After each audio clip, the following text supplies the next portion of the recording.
Mr. President. Senator from Tennessee. Thank you, Mr. President. Are we in a quorum call? Thank you. 12,937. Mr. President, that is the number of homes and businesses in Nashville that are still without power in the wake of Winter Storm Fern. 11 days after the storm hit, still 12,937 customers of Nashville Electric Service are still in the dark. At its peak, hundreds of thousands of Tennesseans were without power. The consequences have been unimaginable.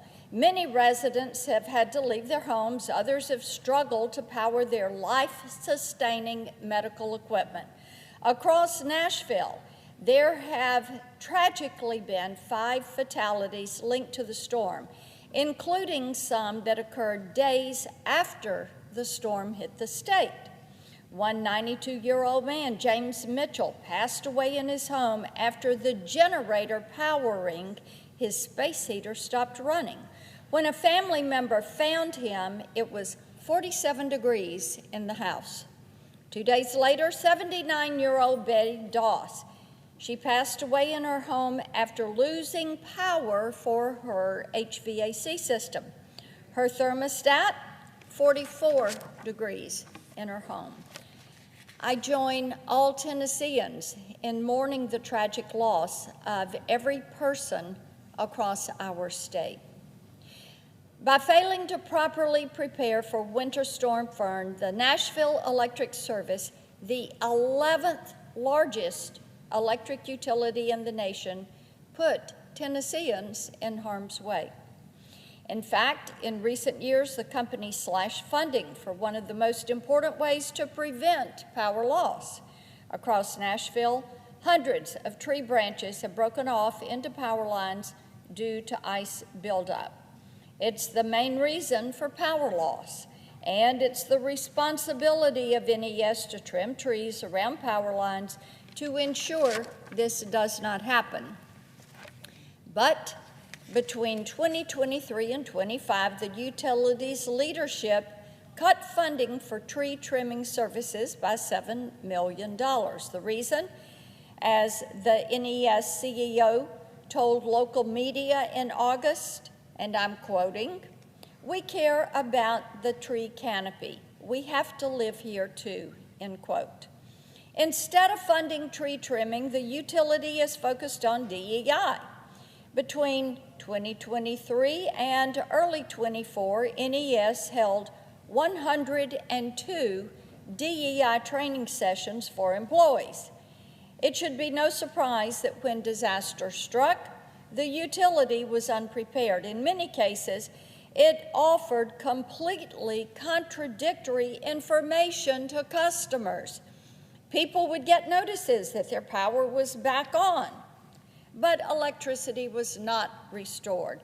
People would try to call NES and report an outage, but the phone system, it was not working. They would pull up the website, but their online reporting was down. Yes, this is a failure. It is a failure for all 470,000 customers of NES. Half of them lost power.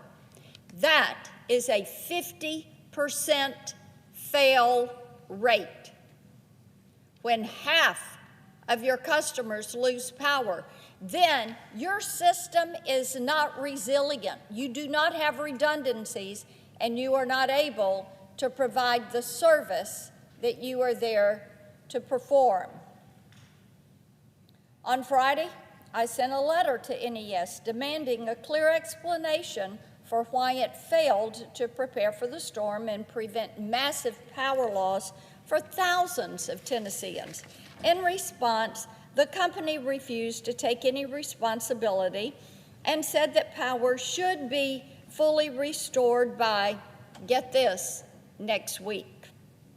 That would be a full 2 weeks of no power for many Nashville homes and businesses.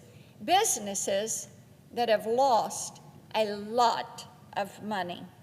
So let me be clear, whomever is responsible for the disaster should be fired and should be replaced with competent leadership. This can never happen again. In the meantime, I am incredibly grateful for the linemen who are on the ground making repairs and working in frigid temperatures to restore power. We thank them. They are the unsung heroes of the emergency response, along with our National Guardsmen, first responders, local and state law enforcement who are working around the clock to keep people safe and get them out of the cold. As we work to recover from the storm, I'm grateful that Elon Musk has donated generators to hundreds of Tennesseans who are still without power. We've also seen everyday citizens coming together with that good Tennessee volunteer spirit. Yes, we are the volunteer state. They are showing up, cleaning out debris, chopping down branches, and helping their neighbors in need. We thank them, and we thank friends who have come from other states to help with the cleanup. In the face of any challenge, Tennesseans always come together. This challenge is no different, and I thank all that have been here to support us. Mr. President, I ask unanimous consent that the next portion of my remarks be placed separately into the record. Without objection. Thank you. In a few moments, this chamber will proceed to a cloture vote for the nomination of Mr. Brian Lee to serve as the U.S. District Judge for the Western District of Tennessee. I urge all of my colleagues to vote to end debate and proceed to final confirmation. Mr. Lee is an experienced lawyer who will serve our nation with excellence and with integrity. He grew up in Memphis. He graduated from Evangelical Christian School in 2002. He went on to receive his BA from Union University in Jackson, Tennessee, and attended the University of Georgia School of Law. He graduated first in his class and served as articles editor for the Georgia Law Review. He clerked for Justice Clarence Thomas and worked for years at one of our country's preeminent law firms, Jones Day. While there, he handled everything from product liability cases and business disputes to constitutional litigation and intellectual property matters. Most recently, he has served our nation in President Trump's Justice Department, advising Attorney General Bondi on the implementation of the department's policies and assisting with litigation. Mr. Lee has the experience and the qualifications to serve the American people as a district judge in the Western District of Tennessee. I know he will make the people of Tennessee proud. Thank you, Mr. President. I yield the floor.